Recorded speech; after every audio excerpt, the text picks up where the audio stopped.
Hello guys, അപ്പോൾ എല്ലാവർക്കും ഇന്നത്തെ എൻ്റെ വീഡിയോയിലേക്ക് സ്വാഗതം. അപ്പോൾ ഇന്നത്തെ എൻ്റെ വീഡിയോ എന്ന് പറഞ്ഞാൽ വലിയ കാര്യമായിട്ടുള്ളൊരു വീഡിയോ ഒന്നുമല്ല, ഒരു ഇൻഫോർമേഷൻ വീഡിയോയും അല്ല. അതായത് ഞാൻ പറയാൻ ആഗ്രഹിക്കുന്ന ഒരു കാര്യം എന്ന് വെച്ചാൽ, കഴിഞ്ഞ ദിവസം എൻ്റെ ഒരു ഫ്രണ്ട് ചോദിച്ചു, നീ നഴ്സിംഗ് എവിടെ പഠിച്ചതെന്ന്. അപ്പം ഞാൻ പറഞ്ഞു, ഞാൻ പുറത്താണ് പഠിച്ചത്, ഔട്ട് ഓഫ് കേരളയാണ് ഞാൻ പഠിച്ചതെന്ന്.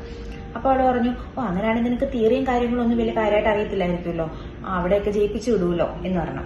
അപ്പം ഞാൻ പറഞ്ഞു, പിന്നെ ഞാൻ 4 വർഷം കഷ്ടപ്പെട്ട് പഠിച്ചിട്ടാണ് ജയിച്ചത്. കാരണം ഞാൻ രാജീവ് ഗാന്ധി യൂണിവേഴ്സിറ്റി ആയിരിക്കും കേട്ടോ. കാരണം കുറച്ചു പേർക്കെങ്കിലും അറിയായിരിക്കും, പുറത്ത് അതായത് കർണാടക, മംഗലാപുരം, ബാംഗ്ലൂർ അങ്ങനെയുള്ളിടത്തൊക്കെ പഠിക്കുന്നവർക്കൊക്കെ രാജീവ് ഗാന്ധി യൂണിവേഴ്സിറ്റിയാണ്. അപ്പൊ ഞാൻ പറഞ്ഞു, ഞാൻ രാജീവ് ഗാന്ധി യൂണിവേഴ്സിറ്റിയാണ് പഠിച്ചത്, ഭയങ്കര ടഫായിരുന്നടി എന്ന് പറഞ്ഞു. അപ്പൊ അവള് പറഞ്ഞു, അപ്പൊ ആള് നമ്മള് കോട്ടയത്ത് നഴ്സിംഗ് പഠിച്ച ഒരാളാണ്, അതായത് കേരളത്തിൽ നഴ്സിംഗ് പഠിച്ച ഒരാളാണ്. അപ്പൊ അവള് പറഞ്ഞു, ഞങ്ങൾക്കൊക്കെയാണ് ഭയങ്കര ടഫ്, നിങ്ങളെയൊക്കെ ജയിപ്പിച്ചു വിടുമെന്നാണ് എല്ലാരും പറയുന്നതെന്ന്. അപ്പൊ എനിക്ക് തോന്നി, എന്നെ പോലെ പുറത്തുപോയി പഠിച്ചവരും ഇപ്പൊ പഠിക്കുന്നവരും പഠിക്കാൻ ആഗ്രഹിക്കുന്നവരും അങ്ങനെ ഒത്തിരി പേര് കാണും. അപ്പം പുറത്തുപോയി പഠിച്ച ഒരു വ്യക്തി എന്ന നിലയ്ക്ക് എനിക്ക് പറയാനുള്ള കാര്യം എന്താണെന്ന് വെച്ചാലും, ഈ പറയുന്ന നിങ്ങൾക്ക് ആർക്കെങ്കിലും എന്തെങ്കിലും ഒരു ഊഹമുണ്ടോ പുറത്ത് നഴ്സിംഗ് പഠിക്കാൻ എത്ര ലക്ഷം രൂപയാകുന്ന? അതായത് ഞാനൊരു 6 കൊല്ലം മുന്നെയാണ് നഴ്സിംഗ് പഠിക്കുന്നത്. എനിക്ക് തോന്നുന്നത് ഞാൻ ആ ടൈമിൽ ഒരു 4 ലക്ഷം രൂപയാണ് എനിക്ക്, അതായത് പഠിക്കാൻ വേണ്ടി മാത്രമായ എമൗണ്ട് ആണ് ഞാൻ പറയുന്നത്, 4 ലക്ഷം രൂപയാണ് എനിക്കായത്. പിന്നെ അതിനുശേഷം എന്റെ അനിയത്തി ഒരു 2 ഇയർ കഴിഞ്ഞിട്ട് നഴ്സിംഗ് പഠിക്കാൻ പോയി. അപ്പം അവളുടെ ഫീ എന്ന് പറഞ്ഞാൽ, എനിക്ക് പെർ ഇയർ 1 lakh ആണെങ്കിൽ അവർക്ക് പെർ ഇയർ 2 lakh ആയിരുന്നു അവളുടെ ഫീസ്. അതായത് 4 വർഷം നഴ്സിംഗ് പഠിച്ചിറങ്ങുമ്പം അവക്കാവുന്ന പൈസ എന്ന് പറഞ്ഞാൽ 8 ലക്ഷം രൂപയാണ്. എന്നാൽ അവൾ പഠിച്ചിറങ്ങിയിട്ട് ഇപ്പം ഒരു 3 ഇയർ ആകുന്നു. അപ്പം ഇന്നത്തെ, അതായത് ഇപ്പം കറന്റ്ലി ഒരു നേഴ്സ് ആകാൻ നമ്മൾ പുറത്ത് പഠിക്കണമെങ്കിൽ നമുക്ക് ചോദിക്കുന്ന ഒരു ഫീ എന്ന് പറഞ്ഞാല് 12 ലക്ഷം ടു 14 ലക്ഷം രൂപയാണ്. അപ്പൊ ഇത് കേൾക്കുമ്പോൾ നിങ്ങൾ വിചാരിക്കും ഞാൻ വെറുതെ പറയുവാണെന്ന്. പക്ഷെ ഇത് ഡിപ്പെൻസ്, ഓരോ ഹോസ്പിറ്റൽ അല്ലെങ്കിൽ ഓരോ കോളേജ് ഡിപ്പെൻസ്, ഇത് ചേഞ്ച് ചെയ്യുന്നുണ്ട്. എന്നാലും പറയുകയാണെങ്കിൽ ഞാൻ മാക്സിമം ആണ് പറഞ്ഞത്, അതിൽ കൂടുതൽ വാങ്ങുന്നുണ്ടോ എന്ന് എനിക്കറിയില്ല. എന്റെ ഒരു അറിവാണ് ഞാൻ പറഞ്ഞത്, ചിലപ്പോൾ ശരിയായിരിക്കാം തെറ്റായിരിക്കാം.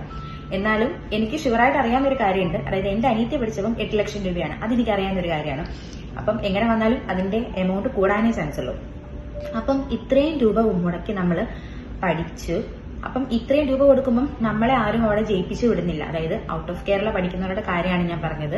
ഞാൻ രാജീവ് ഗാന്ധി യൂണിവേഴ്സിറ്റിയിൽ 2015 ഞാൻ നഴ്സിംഗ് പഠിക്കാൻ പോകുന്നത്.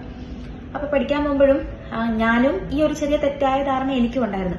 പുറത്തൊക്കെ പഠിപ്പിക്കുമ്പം, അതായത് നമ്മൾ പഠിക്കാൻ പോകുമ്പോൾ നമ്മളെ പെട്ടെന്ന് ജയിപ്പിച്ചു വിടും, അതായത് നമ്മൾ ചുമ്മാ ഇരുന്ന് കൊടുത്താൽ മതി, എക്സാം ഒന്നും കാര്യമായിട്ട് എഴുതണ്ട, അങ്ങനെയൊക്കെ ഒരു ചിന്തയായിരുന്നു എനിക്കും.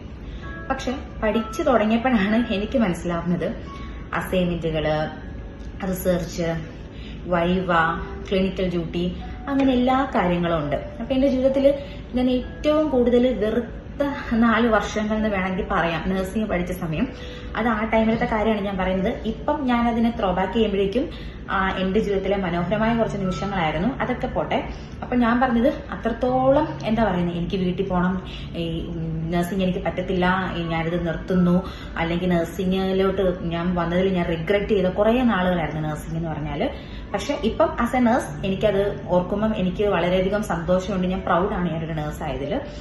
അപ്പം ആ ഒരു ടൈമാണ് ഞാൻ പറയുന്നത്. അതായത് നമ്മൾ കേരളത്തിൽ പഠിച്ചാലും പുറത്ത് പഠിച്ചാലും ഇപ്പം എന്താ പറയുന്നത്, നഴ്സിംഗ് എന്ന് പറയുന്ന ഒരു കാര്യത്തിന് ഉണ്ടാവുന്ന ഒരു എന്തൊക്കെ ചലഞ്ചസ് ഉണ്ടാവും, അല്ലെങ്കിൽ എന്തൊക്കെ കഷ്ടപ്പാടുകൾ ഉണ്ടാവും, എന്തൊക്കെ സാക്രിഫൈസസ് ഉണ്ടാവും, ഇതെല്ലാം നമ്മൾ കേരളത്തിൽ പഠിച്ചൊരു വ്യക്തിയാണെങ്കിലും ഔട്ട് ഓഫ് കേരള പഠിച്ചൊരു വ്യക്തിയാണെങ്കിലും ഇന്ത്യയിൽ എവിടെയെങ്കിലും പോയി പഠിച്ച വ്യക്തിയാണെങ്കിലും ഇതെല്ലാം നമ്മളത് ഓവർകം ചെയ്തിട്ട് മാത്രമേ നമുക്ക് നേഴ്സ് ആവാൻ പറ്റുള്ളൂ. പിന്നെ ഞാൻ രാജീവ് ഗാന്ധി യൂണിവേഴ്സിറ്റി ഞാൻ പറഞ്ഞല്ലോ, ആ യൂണിവേഴ്സിറ്റി മീൻസ് അതിൽ പഠിച്ചിട്ടുള്ള കുറച്ച് പേർക്കെങ്കിലും അറിയാൻ പറ്റും. അവിടെയും എക്സാം വളരെ ടഫാണ്. അത് ഞങ്ങൾ ഫസ്റ്റ് ഇയർ സെക്കൻഡ് ഇയർ ഒക്കെ പഠിച്ചുകൊണ്ടിരുന്ന സമയത്ത് ഒരുപാട് പേർക്ക് എക്സാം ഫെയിൽ ആയിട്ടുണ്ട്, എന്താ പറയുന്നത്, സപ്ലീസ് ഉണ്ടായിട്ടുണ്ട്, അങ്ങനെയൊക്കെ സംഭവിച്ചിട്ടുണ്ട്. അപ്പം എന്താ പറയുന്നത്, ഞാനും വലിയ പഠിപ്പിസ്റ്റും കാര്യങ്ങളൊന്നും അല്ല. എനിക്ക് ഫസ്റ്റ് ഇയറിൽ എനിക്ക് 2nd ക്ലാസ് ആയിരുന്നു. പിന്നെ second year, third year, fourth year എനിക്കൊരു ആഗ്രഹം ഉണ്ടായിരുന്നു, എനിക്ക് ഡിസ്റ്റിങ്ഷൻ വാങ്ങണം എന്നതിന്റെ ഭയങ്കര ആഗ്രഹമായിരുന്നു. അപ്പം ഞാനിത് കഷ്ടപ്പെട്ട് പഠിച്ച് ഞാൻ ഡിസ്റ്റിങ്ഷനൊക്കെ വാങ്ങിച്ചു. നാട്ടിൽ വന്ന് കുടുംബക്കാരോടൊക്കെ പറഞ്ഞപ്പം എല്ലാരും പറഞ്ഞത്, പുറത്തു പോയി വാങ്ങിച്ച ഡിസ്റ്റിങ്ഷൻ അല്ലേ, അത് ചിലപ്പോൾ നിനക്ക് കിട്ടുക എന്നായിരിക്കും.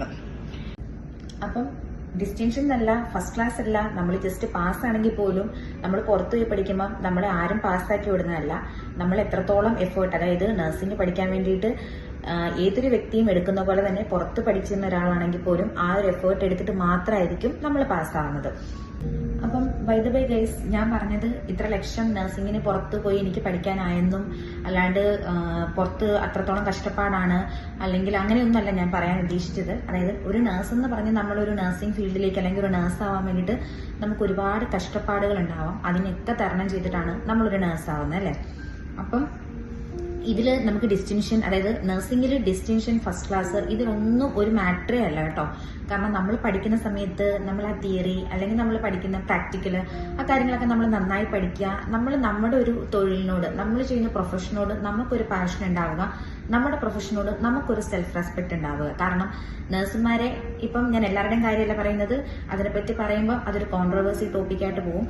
അതുകൊണ്ട് എന്നാലും നമ്മൾ നമ്മുടെ പ്രൊഫഷനെ നമ്മൾ റെസ്പെക്ട് ചെയ്യുക, അല്ലെങ്കിൽ നമ്മുടെ പ്രൊഫഷന്റെ ഒരു ഡിഗ്നിറ്റി നമ്മൾ കാത്തു സൂക്ഷിക്കുക. അതുപോലെ തന്നെ നമ്മുടെ പ്രൊഫഷനെ നമ്മൾ സ്നേഹിക്കുക. അങ്ങനെ നമ്മൾ ഒരു നല്ല നഴ്സ് ആവുക. അപ്പം ഞാൻ പറയാൻ ഉദ്ദേശിച്ചത് ഈ ഒരു കാര്യമാണെങ്കിൽ പോലും ഞാൻ പറഞ്ഞ് കൺക്ലൂഡ് ചെയ്യുന്നത് ഈ ഒരു കാര്യമാണ്. അപ്പം എന്നെ പോലെ ഇതിനെപ്പറ്റി നിങ്ങൾക്ക് എന്താണ്, അതായത് ആസ് എ നഴ്സ് നിങ്ങൾക്ക് എന്താണ് പറയാനുള്ളതെന്ന് ജസ്റ്റ് കമന്റ് ചെയ്യുക. അപ്പം വേറൊരു വീഡിയോയിൽ കാണാം. Tata, bye bye, see U.